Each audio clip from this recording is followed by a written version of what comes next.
Okay, so hello there everyone, firstly.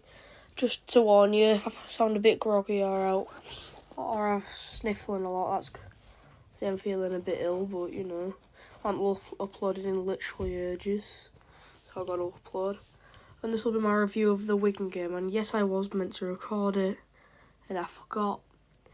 So I'm going to try my hardest to record the next one. But let's go into the review. We'll be going through the team sheet. So fullback we had Lachlan Coote. Now I thought Coote stood out as one of our best that day. I'd say his kicking was good. His work from fullback made a few good breaks from fullback. He didn't really drop any, I don't think. And he had a well-rounded game overall. Considering his 2022, he was one of our best. Next up is a guy who was a bit mid compared to him last season. But it was good to have him back out there. He did get over the line, which was good. And he certainly earned that try, and that is Ethan Ryan. Another top player, but didn't have the greatest of games, though he did do his job. Next up was another solid performer. Well, I'm going to say that about all of them pretty much. Tom Opacek. Now, Tom, he wasn't that noticeable in attack, but in defence, he was key. Down that right-hand side.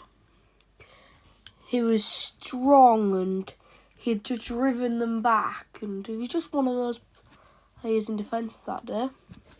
Next up is the hat-trick hero, Sean Kenny Dowell, getting his first ever hat-trick for Hull KR, and apparently his first ever goal since April of last year against Wakefield Trinity. Don't know if that's true about his last try-age. Isn't it being his hat-trick? Not sure if that's true. Because I'm pretty sure he scored at the Challenge Cup semi-final, and that was after April. Next up is Ryan Hall. Ryan Hall had a really good first 40 minutes, I'd have to say. But he did go off during half-time injured with some kind of rib problem. Not been spoken about properly yet. All we know is he took quite a bad knock to his rib. That's all we really know. He did do a rib cartilage injury last year, so that could be reoccurring, or it could just be completely unconnected. We don't know. Next up is Mikey Lewis. What a player he was this past couple of years. He had an alright game. There was a couple of chances he could have been better. But for his return, there was all still a bit rusty even after the friendlies. They all did good. Jordan Abdul. I thought his decision making, and he led it by example, did Abdul. One of our best players that week. Next up is Suaso Jesse Sue. Now Sue has his own little chant, Sue. And I think he's done quite well. He took some really good carries, some really good shots. It's not the most game time for a prop, but he put his heart into the game, he ran his blood into water, and that's all you can ask from a player. Next up, Super Matty Parcell. He had a really good game, I thought. Made some really key runs out of dummy half. I got us into better field position. Some really key tackles. And overall, he's just a key player in the Robins. Next up is that poor guy, Reece Kennedy. Now, Reece, that was really unlucky for the guy. And I felt truly bad for him, I did. Because he took a knee right to the eye. He split his eyebrow. Should be out for a couple of weeks. There's some nasty pitch, which I'll throw in at the end of the video. Next up was a lot of people's man of the match, James Batchelor. Batch had a really good game. At half-time, he converted to centre position, though, for Ryan Hall. So SKD moved on to the left wing. That put Batchelor in centre, and that meant bringing on Dean Hadley, which I'd say was probably a good thing. I thought we was much improved in the second half. Our defence was just a lot better. Our attack was better. In the second half, it was overall better. Kane Linnett, he got over the line, but he had a relatively quiet game, I thought. Other than that, yeah, that's it about Kane. Elliott, good ball playing loose, played really well, I thought.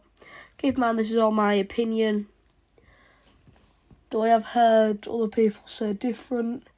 And yeah, Elliott was overall good. Next up, we'll head onto the bench and we'll see who I personally thought was the best bench player to last. So we'll start with Dean Hadley.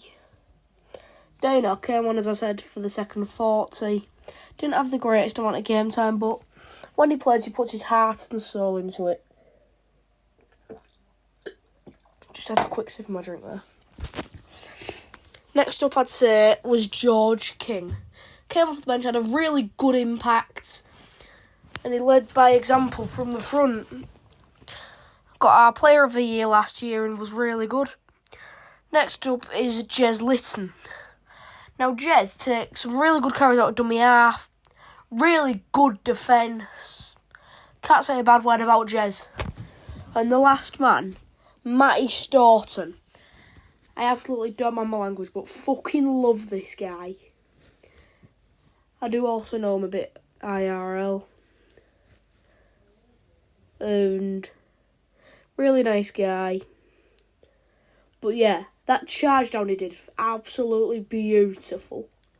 Like perfection. It was one of our best. Never messed up in attack, never messed up in defence. He leads from the front. His age is 23, and he's already one of our best front rowers. And we signed him from the Championship side, Bradford Bulls, which I find immaculate.